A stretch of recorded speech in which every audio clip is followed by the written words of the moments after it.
Next question. तो इस question में क्या करना है, let the coefficient of x to the power -1 and x to the power -3 in the expansion of 2x to the power 1/5 minus 1 upon x to the power 1/5 whole to the power 15। x क्या है greater than 0, b m and n, मतलब x to the power minus n m1 का coefficient है m, x to the power -3 का coefficient in this expansion binomial, इसमें क्या है n respectively. If r is the positive integer such that mn square equal to 15r, मतलब combination 15cr into 2 to the power r। Okay, 15r मतलब 15cr है ना, ये किसी मतलब binomial 15r that is equal to 15cr combination फॉर्मूले से into 2 to the power r, then find the value of r। तो अभी इसका सॉल्यूशन देखो क्या है। तो okay, let the general term in the expansion this one be tk plus 1 लेंगे। Okay,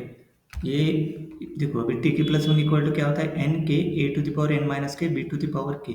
capital N equal to 15, a equal to 2x to the power 1/5, this is a, this is b, मतलब -1 minus, मतलब ये b क्या हो जाएगा, b हो जाएगा ये, मतलब ये जो टर्म है this is value of b, b equal to -1 upon x to the power क्या है 1/5, ऊपर जाने के बाद वो क्या हो जाएगा minus x to the power -1/5, this is b। So this is, देखो अभी ये वैल्यू निकाला, अभी ये जो वैल्यू है इसमें पुट कर दो, कैपिटल N क्या करो 15, a 2x to the power 1/5, b is minus x to the power -1/5 whole to the power k।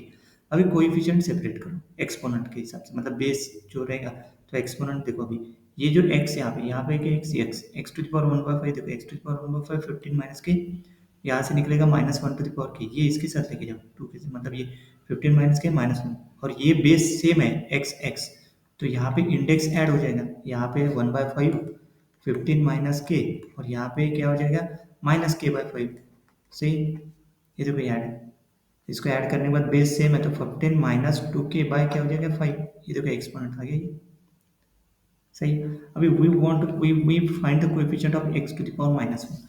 क्या है यहाँ इस क्वेश्चन में देखो x टू द पावर -1 का कोएफिशिएंट और x टू द पावर -3 का कोएफिशिएंट, तो उसके लिए क्या करना पड़ेगा, ये जो एक्सपोनेंट है वो इक्वल टू करो -1 और -3, तो जैसे यहाँ पे find coefficient of x to the power -1 which is m है ना, क्योंकि यहाँ पे m बोला ना, which is m, and x to the power -3 का कोएफिशिएंट क्या है n, तो देखो विच इज m, तो एक्सपोनेंट में ये जो एक्सपोनेंट है इक्वल टू -1 करेगा, तो k क्या आ गया 10। सही है, then k equal to 10 coefficient of tk plus 1, इसकी जगह k इक्वल टू क्या पुट करो 10 पुट करो। सही है, तो 10 पुट करेंगे तो क्या आएगा, देखो यहाँ पे 10 पुट कर दिया, 2 माइनस माइनस कोएफिशिएंट पार्ट में, कोएफिशिएंट पार्ट मतलब x को छोड़ के, this is a coefficient part, उसमें k इक्वल टू क्या पुट करेंगे 10, so m equal to 15 10 put to the power 5, तो using n k equal to n minus k, ये आइडेंटिटी का यूज करेंगे, 15 10 इक्वल टू 15 15 माइनस 10 मतलब 15 5, तो m इक्वल टू 15, 10 की जगह 5 लिखो, 2 to the power 5, this is the m, और m क्या है coefficient of x to the power -1। सही है, मतलब m, this is the coefficient of x to the power -1 that is m। सही है, अभी इसको कैलकुलेट करो, कैलकुलेट करने के बाद ये 15 5 कितना आएगा 3003, and 2 to the power 5 equal to 32 हो गया 96096, this is m। Next we find the coefficient of x to the power -3 which is n, -3 का कोएफिशिएंट करेंगे वो क्या है n दिया। अभी देखो जो एक्सपोनेंट है, कौन सा एक्सपोनेंट, ये जो एक्सपोनेंट है 15 माइनस 2k बाई, इसको इक्वेट करेंगे -3 का कोएफिशिएंट फाइंड करने के लिए। सही है, तो क्या इक्वेट टू -3 करने के बाद k इक्वल टू क्या 15,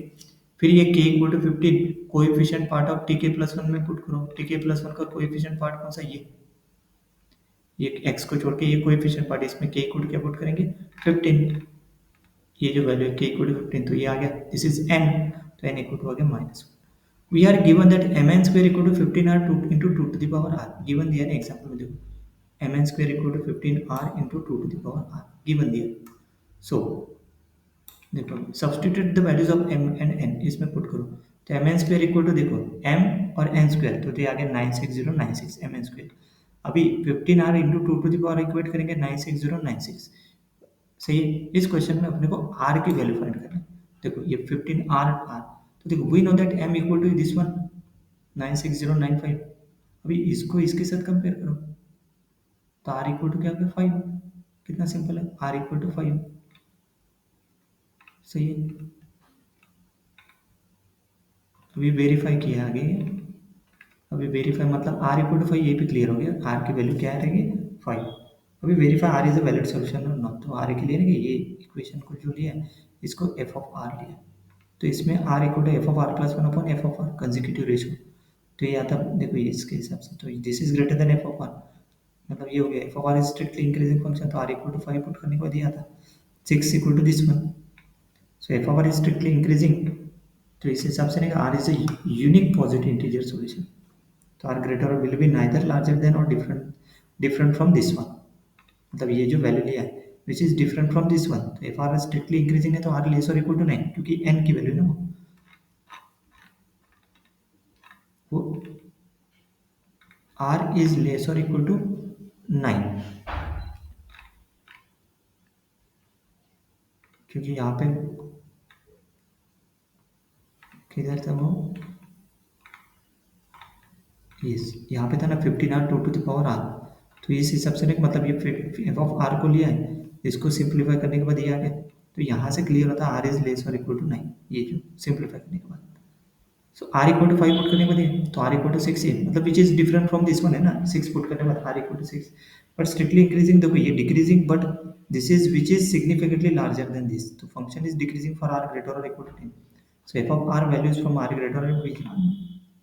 either larger than or different from this one, मतलब r equal to 5 is a unique positive integer solution, so ये से क्लियर हो गया r की वैल्यू क्या है 5 इज यूनिक,